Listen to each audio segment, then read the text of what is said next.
Today's lecture is dedicated to a topic of physiology. This is given in chapter called locomotion and movement.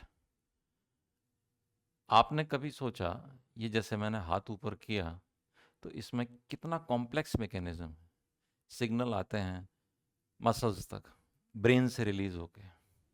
समझना इस चीज़ को, brain से signal कहाँ है, skeletal muscles तक। Muscles के अंदर ऐसा क्या हुआ कि मसल कॉन्ट्रैक्ट हो गई और ये हाथ का मूवमेंट हो गया अपनी मर्जी से, मर्जी, विश। तो ये स्केलेटल मसल हैं, कैसी हैं, वॉलेंट्री मसल्स होती हैं। इसको आप अपनी मर्जी से मूव करा सकते हो। तो ये जो मर्जी निकलती है ना, विश, इच्छा, ये कहाँ से निकलती, ब्रेन से निकलती है। तो ब्रेन से जब सिग्नल आता है मसल्स तक आता है, तो मसल्स कॉन्ट्रैक्ट होती हैं एज पर आवर नीड। अगर मैं स्टैंडिंग पोजीशन में हूं तो ये भी मसल कॉन्ट्रैक्शन है, अगर मैं कहीं मूव करता हूं तो ये भी मसल कॉन्ट्रैक्शन है, अगर मैं किसी लोड को उठाता हूं तो ये भी मसल कॉन्ट्रैक्शन है, and so many phenomena, walking, running, lifting wait and all. Muscle contraction, खासतौर से skeletal muscle contraction, it is a complex phenomena. अब इसको समझने के लिए जो थ्योरी एक्सप्लेन की थी स्केलेटल मसल के कॉन्ट्रैक्शन को समझने के लिए, वो थ्योरी कहलाती है sliding filament theory. Sliding filament theory was given by Huxley brothers and Henson. We know that a structural and functional unit of skeletal muscle is functional unit, specifically sarcomere. This is the structure of sarcomere. Sarcomere के structure में actin और myosin दोनों का इस तरह से alternate arrangement देखने को मिलता है। पिछले लेक्चर में ये मायोसिन को डिटेल में पढ़ा था, एक बार दोबारा से देख लीजिए ताकि स्ट्रक्चर क्लियर हो जाए। कोर्स फिलामेंट्स मायोसिन के और एक्टिन के smooth filaments. These are thin filaments और actin filaments. These are myosin filaments. Myosin filaments. Okay. This zone is called as H zone or Henson's disk. This zone in the form of a band, it is called as A band, anisotropic band or dark band. And this band which is alternating it, it is called I band or isotopic band or light band.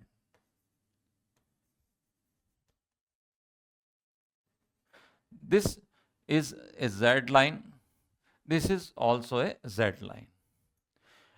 The distance or the structures which are present in between the two Z lines, they are included in sarcomere. It is a functional unit of skeletal muscle. There is a thin M line which is also present over here in the H zone. It is M line. ये suppose कीजिए एक skeletal muscle का fibre है, ये आपके सामने motor neuron का synaptic knob है जिसके अंदर सिनेप्टिक वेसिकल्स प्रेजेंट हैं, they are filled with neurotransmitters. इस स्ट्रक्चर का अगर अपन इन डेप्थ एनालिसिस कर लें तो अपन यहां देखते हैं कि ये साइटोप्लाज्म है, ये कहलाएगा सार्कोप्लाज्म। एक बार रिवाइज कर लेते हैं क्विकली। प्लाज्मा मेम्ब्रेन कहलाएगी सार्कोलेमा। यहां पे जो एंडोप्लाज्मिक रेटिकुलम है कुछ इस तरह की, ये कहलाती है सार्कोप्लाज्मिक रेटिकुलम। Sarcoplasmic reticulum. और इस सार्कोप्लाज्मिक रेटिकुलम की जो स्ट्रक्चरल एस्पेक्ट्स हैं वो कुछ इस तरह के हैं कि यहाँ पे ये इस तरह का स्ट्रक्चर बना देती है। ये इंग्लिश का इस तरह का एल अल्फाबेट कहलाता है, एल अल्फाबेट। ये एल ट्यूब्यूल्स बना देती हैं, tubules, L tubules. Sarcoplasmic reticulum क्या बना रही है? L tubules. अब ये जो सार्कोलेमा है, ये सार्कोलेमा भी जैसी अपन शो कर रहे हैं वैसी नहीं है। तो इसके अंदर क्या खास बात है? सार्कोलेमा भी डीप इन्वेजिनेशन के साथ होती है।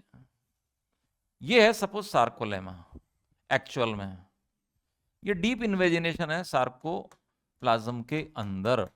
ये है सार्कोलेमा। ये सार्कोलेमा को मैंने डिटेल में बना दिया आपके लिए समझने के लिए।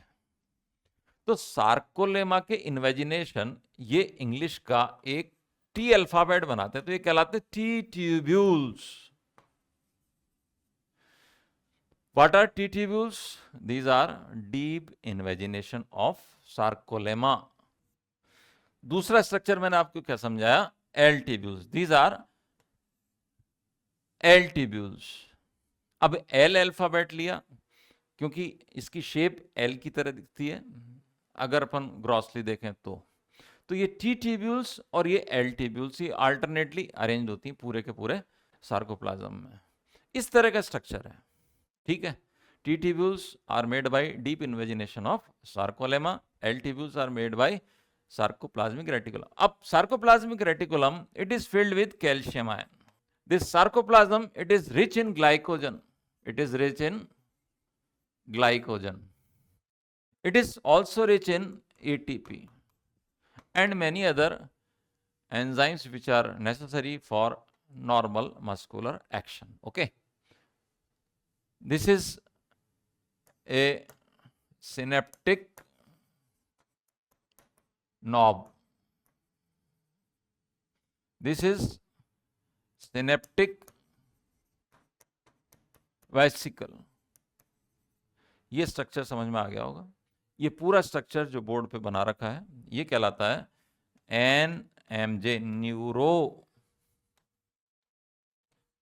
मस्कुलर जंक्शन, NMJ, या मोटर एंड प्लेट, या मोटर एंड प्लेट, ये इसका नाम है।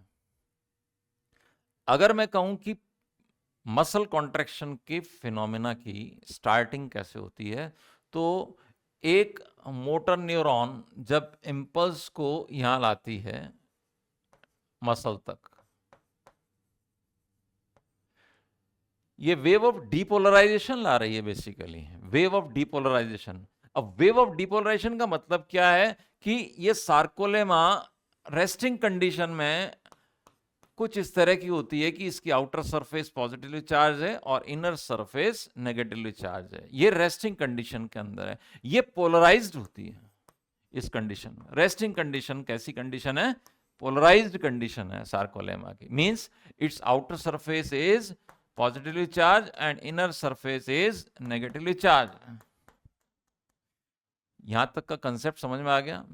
ये कंडीशन कैसी है? पोलराइज कंडीशन है। एक एक्साइटेबल सेल को काम करने के लिए पोलराइज स्टेट में बने रहना जरूरी होता है।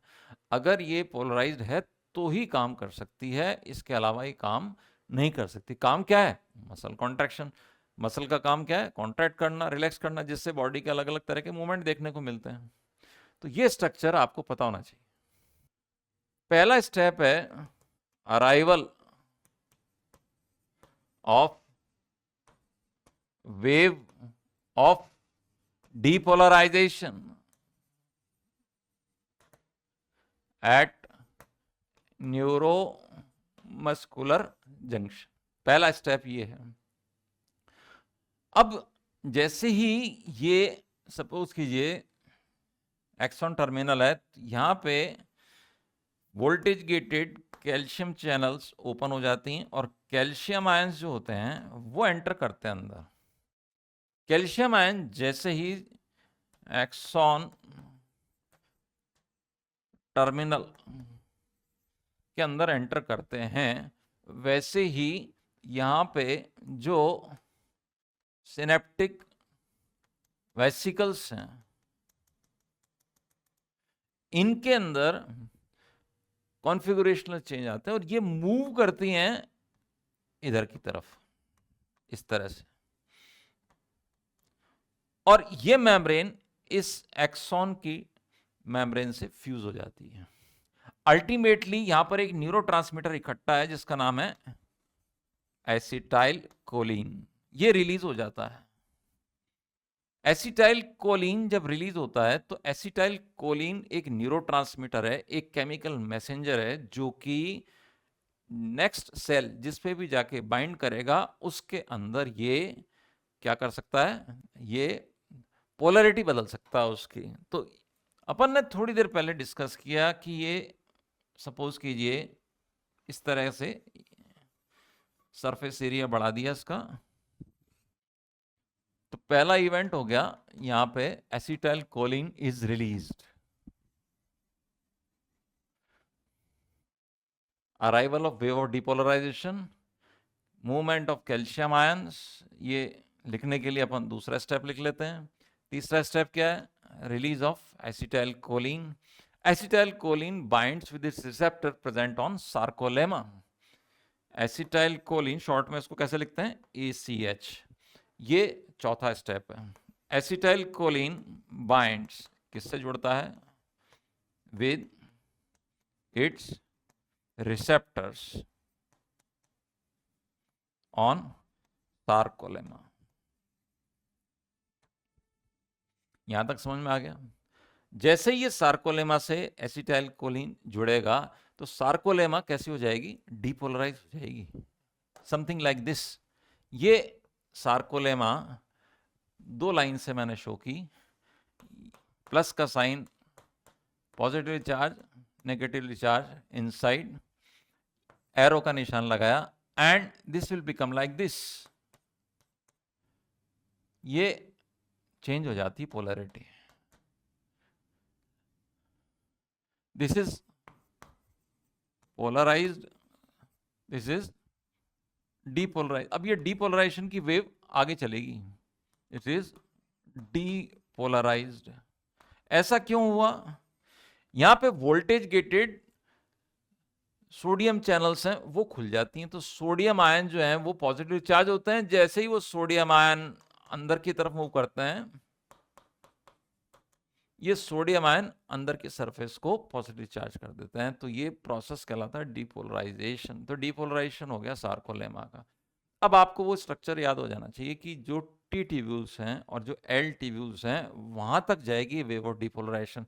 तो टी ट्यूब्यूल्स का काम ही ये होता है कि वेव ऑफ डिपोलराइजेशन को ये सार्कोप्लाज्म में गहराई तक ले जाती हैं। ये टी ट्यूब्यूल्स हैं, these are deep invagination of sarcolemma, ये टी ट्यूब्यूल्स हैं। तो टी ट्यूब्यूल्स का काम क्या है, वेव ऑफ डिपोलराइजेशन को सार्कोप्लाज्म में डेप्थ तक ले जाएंगे। अब जैसे ये डिपोलराइज होगी तो इवेंट क्या होगा, नेक्स्ट इवेंट ये है कि release of calcium ions from sarcoplasmic reticulum.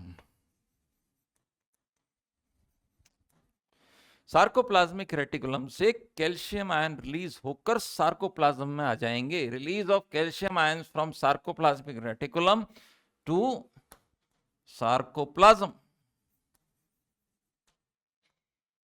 Sequential events हैं और इनकी सीक्वेंस पे ही क्वेश्चन आते हैं। नेक्स्ट इवेंट क्या होगा, अब आपको वो एक्टिन का स्ट्रक्चर याद आ जाना चाहिए कि एक्टिन के स्ट्रक्चर को जब बनाया था तो उस पे बनाया था ट्रोपोनिन। ट्रोपोनिन की 3 सब यूनिट बनाई थी, ट्रोपोनिन आई, ट्रोपोनिन टी और ट्रोपोनिन सी। ये तीनों याद होनी चाहिए। तो अपन ने जो कैल्शियम आयन रिलीज करा है, यहां पे क्या लिख रखा है, कैल्शियम आयन। देखिएगा, calcium ion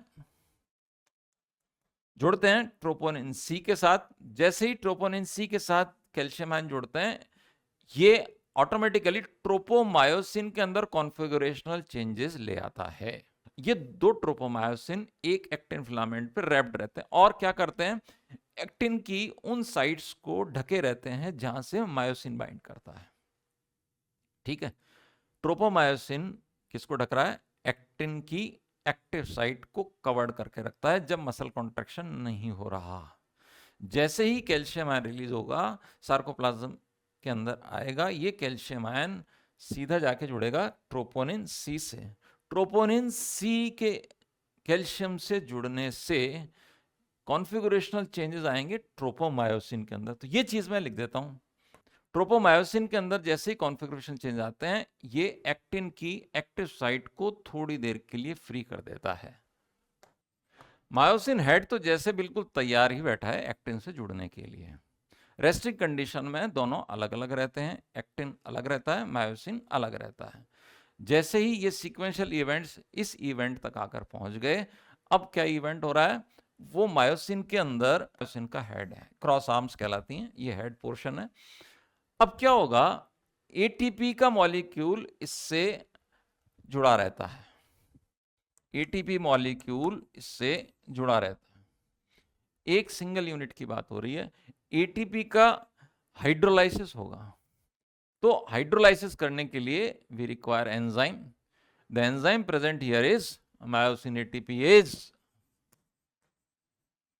myosin ATPase. It is a metalloenzyme, magnesium ion की प्रेजेंस में ये काम करता है। मायोसिन एटीपीएस, मायोसिन का हेड, इसके अंदर एक एंजाइमेटिक एक्टिविटी है और वो एंजाइमेटिक एक्टिविटी एटीपी को हाइड्रोलाइज करने में यूज होती है। एटीपी एडिनोसिन ट्राइफॉस्फेट ये हाइड्रोलाइज कर देगा, एटीपीएस जिसको adenosine diphosphate ADP plus inorganic phosphate, ये रिएक्शन हो जाता है। जैसे ही ये रिएक्शन होगा, मायोसिन को एनर्जी मिल गई। इस एटीपी का हाइड्रोलाइसिस से जो एनर्जी मिली, की पॉइंट है, समझ लीजिएगा इसको, इस एटीपी के हाइड्रोलाइसिस से जो एनर्जी मिली मायोसिन के हेड को, उस एनर्जी से ये एक्टिन से बाइंड कर देता है। बाइंड कर देता है तो एक कॉम्प्लेक्स बन जाता है, उसका नाम होता है एक्टोमायोसिन कॉम्प्लेक्स। जुड़ गया एक्टिन का हेड, मायोसिन का हेड एक्टिन से बाइंड कर गया तो एक्टोमायोसिन कॉम्प्लेक्स बन गया। अब ये मायोसिन का हेड रेस्टिंग कंडीशन में, मेरी फिंगर्स की तरफ देखिए, इस तरह से होते हैं, दोनों तरफ हैं, प्रोजेक्टेड हैं, रफ सरफेस है मायोसिन की। अब ये मायोसिन के हेड जो हैं, जिनके पास में एनर्जी आ गई है एटीपी के हाइड्रोलाइसिस से, अब ये काम करने को बिल्कुल तैयार है। तो पहला इवेंट क्या होगा कि ये मुड़ जाएंगे इस तरह से, समथिंग लाइक, मेरे फिंगर्स की तरफ देखिए आप, इस तरह से मुड़ जाएंगे, दोनों तरफ से मुड़ेंगे। अब इसके ऊपर भी एक एक्टिन फिलामेंट प्रेजेंट है और इसके ऊपर भी एक एक्टिन फिलामेंट प्रेजेंट, सिमिलरली नीचे की तरफ भी प्रेजेंट। स्ट्रक्चर आपको पूरा पता होना चाहिए कि यहाँ पे भी एक एक्टिन है, इधर भी एक एक्टिन है, इधर भी एक एक्टिन है, और ये एक जेड लाइन है। यहाँ पर अपन ये एक्शन कर रहे हैं जो मैं आपको एक्सप्लेन कर रहा हूँ इस जगह पे। ये है myosin course filament, rough filament. तो एक इस तरह के हुक लाइक स्ट्रक्चर बन जाएगा। ये क्रॉस ब्रिज बन गया, क्रॉस ब्रिज का बनना, formation of cross bridges. Energy मिल चुकी है मायोसिन के हेड को, एक्टोमायोसिन कॉम्प्लेक्स बना, क्रॉस ब्रिज बना। अब ये इस तरह के हुक बन गए, हुक, अब स्ट्रेट नहीं रहे, हुक बन गए मायोसिन के हेड, मुड़ गया है, सीधी बात है। जब मुड़ गया तो एक तो था नहीं, ये तो पॉलीमर है मायोसिन, तो बहुत सारे मीरोमायोसिन है इसके अंदर, तो सबके साथ में एटीपी बाइंड हुई, सबके सब मुड़ गए। और मुड़ के किससे जुड़ गए, एक्टिन से जुड़ने के बाद उसको खींच लाते हैं, मेरे हाथ की तरफ देखिए बीच में। तो ये जो दोनों जेड लाइंस हैं, ये एच जोन की तरफ खींची चली आती हैं। Myosin drags the actin filaments towards H zone. Myosin का फिलामेंट एक्टिन फिलामेंट को एच जोन की तरफ खींच ले आता है। यह है स्लाइडिंग, स्लाइड करना, फिसलना। कौन किस पे फिसला, कौन किस पे स्लाइड किया, एक्टिन का फिलामेंट मायोसिन के फिलामेंट पे स्लाइड करता है, फिसलता है। अब क्या होगा, ये दोनों जेड लाइन, दोनों एक दूसरे के पैरेलल प्रेजेंट जेड लाइन एक दूसरे के नजदीक आ जाएंगी। नतीजा क्या होगा, नतीजा ये होगा कि सार्कोमियर की लेंथ कम हो जाएगी, दोनों जेड लाइन पास आ जाती हैं, क्रॉस ब्रिज बन गया, मायोसिन एक्टिन को खींच लाया। छोटा नहीं हुआ, न तो एक्टिन की लेंथ कम हुई है न मायोसिन की लेंथ कम हुई है। इस पे क्वेश्चंस आते हैं, याद रखिएगा। जेड लाइंस कम क्लोजर, ये मसल कॉन्ट्रैक्शन के टाइम पर हो रहा है। जेड लाइंस एक दूसरे के नजदीक आ जाती हैं और इसका रिजल्ट क्या है? इसका रिजल्ट है length of sarcomere is reduced, H zone दिखना बंद हो जाएगा। तो आई बैंड जो है ना, इसकी लेंथ कम हो जाएगी, ए बैंड की लेंथ में कोई चेंज नहीं आएगा। क्यों? क्योंकि मायोसिन अपनी जगह से कहीं नहीं हिला है। इसको हाथ के इशारे को ध्यान रखिए आप, मायोसिन ने बैठे बैठे एक्टिन को अपनी तरफ खींच लिया, तो मायोसिन छोटा थोड़ी हुआ, छोटा तो एक्टिन भी नहीं हुआ। लेंथ तो एक्टिन की भी कम नहीं हुई, लेंथ मायोसिन की भी कम नहीं हुई। There is no change in the length of both actin as well as myosin. कौन बदला? दो जेड लाइन एक दूसरे के करीब आ गए, सार्कोमियर की लेंथ कम हो गई, लिख दिया मैंने। एच जोन पूरे मसल कॉन्ट्रैक्शन होने पर डिसअपीयर हो जाता है। आई बैंड, इसकी लेंथ कम हो जाएगी, क्योंकि क्यों कम हुई? क्योंकि जो एक्टिन फिलामेंट था वो खिसक के, सरक के, फिसल के एच जोन की तरफ चला गया, इसलिए नेचुरल है आई बैंड की लेंथ कम हो जाएगी। ए बैंड, इसकी लेंथ चेंज नहीं होगी क्योंकि मायोसिन अपनी जगह से कहीं नहीं हिला है। एच जोन ये दिखना बंद हो जाएगा, कब? जब कंप्लीट मसल कॉन्ट्रैक्शन होता है। तो इसी चीज को अपन एक एनसीईआरटी की डायग्राम की हेल्प से स्टडी कर लेते हैं शॉर्ट में। अब पहला स्टेप, ये रेस्टिंग कंडीशन है। रेस्टिंग कंडीशन के अंदर एक्टिन का फिलामेंट मायोसिन से सेपरेट रहता है, एक एटीपी का मॉलिक्यूल मायोसिन के हेड से जुड़ा रहता है। सीक्वेंस समझ लीजिएगा। जब स्टिमुलस आता है तो क्या होता है, मायोसिन का हेड जिसमें एटीपीएस की एक्टिविटी थी, वो एटीपी को हाइड्रोलाइज करता है, उससे एक इनऑर्गेनिक फॉस्फेट और एक एडीपी बन के अलग हो जाता है, और इससे जो एनर्जी जनरेट हुई उस एनर्जी से ये क्रॉस ब्रिज बन जाता है। मायोसिन का हेड जो है ये अभी तक इस तरह से ऑब्लिक था, अब ये स्ट्रेट हो गया, घूम गया इस तरह से। यहां तक समझ में आ गया? क्रॉस ब्रिज बन गया, क्रॉस ब्रिज लिख रखा है इसमें, फॉर्मेशन ऑफ क्रॉस ब्रिजेस। अब क्या होगा, अब वो घूम जाएगा इस तरह से, और घूम के मायोसिन का हेड एक्टिन को बीच की तरफ खींच लाएगा। तो ये घूम गया, देखिए इस एनर्जी की हेल्प से घूमा, तो ये घूम के एक्टिन के फिलामेंट्स को इधर की तरफ खींच लाया है। अब क्या हुआ, बॉन्ड तो बना हुआ ही है, अपने को मसल को दोबारा भी काम में लेना है, लेना है कि नहीं लेना, या एक ही बार कॉन्ट्रैक्ट करा के छोड़ देंगे? दोबारा भी काम में लेना है। तो दोबारा काम में लेने के लिए एक नया एटीपी मॉलिक्यूल, एक फ्रेश एटीपी मॉलिक्यूल मायोसिन के हेड से आके जुड़ता है, लेकिन उसका हाइड्रोलाइसिस नहीं होता। उसके जुड़ने का पर्पस ये है सिर्फ कि ये ब्रेकिंग ऑफ क्रॉस ब्रिज, ये क्रॉस ब्रिज जो बना था यहाँ पे, ये क्रॉस ब्रिज यहाँ पे टूट जाता है। तो एटीपी की रिक्वायरमेंट क्रॉस ब्रिज बनाने के लिए भी है और क्रॉस ब्रिज को ब्रेक करने के लिए भी है। समझ में आ गया आपको? जैसे ही ये एटीपी बाइंड करेगा, वापस से ये मायोसिन का हेड एक्टिन को फ्री कर देगा, और वापस से वो मीरोमायोसिन जो कि थ्रेड थे एक्टिन के चारों तरफ लपटे हुए थे, वापस से एक्टिन के फिलामेंट को ढक देंगे, अगर मसल कॉन्ट्रैक्शन नहीं होना है तो। और अगर सार्कोप्लाज्म में कंटिन्यूसली कैल्शियम आयंस अवेलेबल रहे, कंटिन्यूसली एटीपी मॉलिक्यूल्स अवेलेबल रहे, ग्लाइकोजन मॉलिक्यूल्स अवेलेबल रहे, ग्लूकोज अवेलेबल रहा, तो ये प्रोसेस जब तक अपन चाहें चला सकते हैं। The process continues till the calcium ions are present in the sarcoplasm. Sarcoplasm में कैल्शियम आयन रहेंगे, एटीपी अवेलेबल रहेगा, ग्लूकोज अवेलेबल रहेगा, तो प्रोसेस चलता रहेगा। क्रॉस ब्रिज बनने के लिए भी एटीपी, क्रॉस ब्रिज को तोड़ने के लिए भी एटीपी चाहिए होता है। ठीक है, तो ये एक साइक्लिक प्रोसेस है जो चलती रहती है, इसमें एनर्जी कंज्यूम होती है। हाइड्रोलाइसिस कितने एटीपी का हुआ? एक का। काम में कितने आते हैं? दो। ठीक है, अगर मैं कहूं कि एक मसल कॉन्ट्रैक्शन के अंदर क्या इवेंट हो रहा है, तो ये रिलैक्स कंडीशन के अंदर देखिए आप, एच जोन, ये ए बैंड बिल्कुल बड़ा सारा, छोटा सा आई बैंड, ये बीच में जेड लाइन शो करिए। अब ये कॉन्ट्रैक्शन स्टार्ट हो गया, तो यहाँ पे एनसीईआरटी में लिख रखा है कॉन्ट्रैक्टिंग, तो जैसे ही कॉन्ट्रैक्शन स्टार्ट हुआ तो ये जेड लाइन एक दूसरे के करीब आ गई, नजदीक आ गई, they comes closer to each other. Now when the muscle is maximally contracted, तो H zone altogether disappears. This line becomes one line, black line. This has become one line. एक लाइन बन जाती है. तो एक्टिन के filament myosin पे slide करते रहते हैं, इसीलिए थ्योरी का नाम है स्लाइडिंग फिलामेंट थ्योरी. न तो एक्टिन की लेंथ कम होती है, ना मायोसिन की लेंथ कम होती है. एक fully contracted, maximally contracted muscle है, दो सार्कोमियर है, दोनों एक दूसरे के पास आ गए, मसल की लेंथ कम हो जाएगी. So this is all.